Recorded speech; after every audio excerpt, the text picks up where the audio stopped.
11 decimal जमीन हमने बेचा 6 लाख में। एक सीतामढ़ी के कवि होने के नाते जानते हैं सीता जी की जन्मस्थली सीतामढ़ी है, तो इसकी चर्चा क्यों नहीं है, होनी चाहिए। 70 के उम्र में आपको दादा अंकल जो है इधर उधर ताश खेलते हुए नजर आ जाएंगे, गप लड़ाते हुए नजर आ जाएंगे, तो वही 70 साल के बाबा ने संत है, और इनको कवि कहे या संत कहे दोनों कह सकते हैं, जिन्होंने एक श्री सीताराम चरित्र दर्पण का रचना कर दिया। और इतना ही नहीं दोस्तों, ये रचना करने में और इस बुक को छपवाने में इन्होंने अपना ज़मीन तक खोया है। ज़मीन बेचकर एक जो है किताब जो है छपवाए हैं।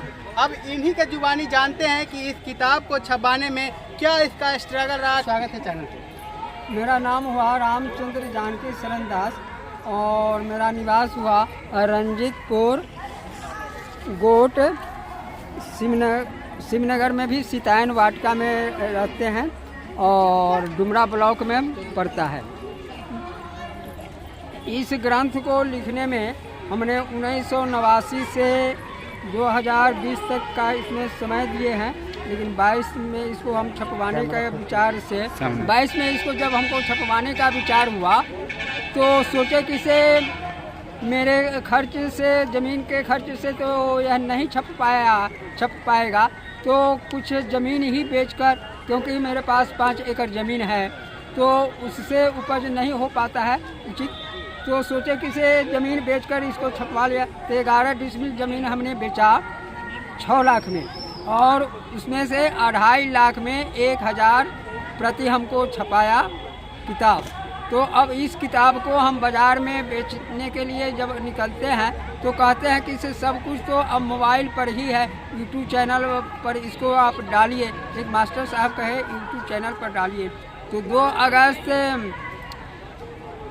अगस्त 24 को हमने एक यूट्यूब चैनल के लिए मोबाइल 13,000 में ख़रीदा, फिर 600 में एक स्टैंड खरीदा, फिर 700 में एक माइक खरीदा। अब यूट्यूब चैनल पर इसको हम डाल रहे हैं। क्या जरूरत पड़ गया यूट्यूब चैनल बनाने का? आप जो है बुक बेच ही रहे थे, फिर यूट्यूब पे आने का आवश्यकता क्यों पड़ी आपको?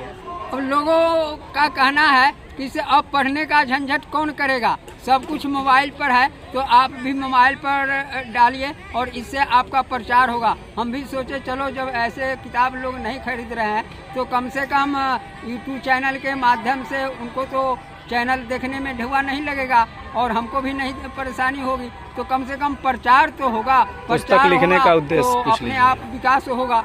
अच्छा, तो क्या मतलब उद्देश्य है आपका ये पुस्तक छपाने का और अपना ज़मीन बेचकर ये बुक जो है छपाने के पीछे क्या कारण है, क्या चाहते हैं आप?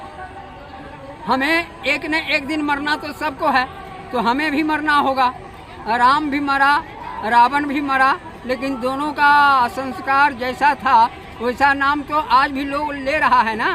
तो उसी तरह से गोस्वामी तुलसीदास जी भी लिखे, रामचरितमानस उन्होंने लिखा, तो उस समय भी उनके रामायण के ऊपर बहुत आक्षेप किया गया, लेकिन आज एक नंबर पर रामचरितमानस ही माना जाता है। तो उसी तरह से हम इसमें सीता और राम दोनों के चरित्रों का समान रूप से वर्णन किया है।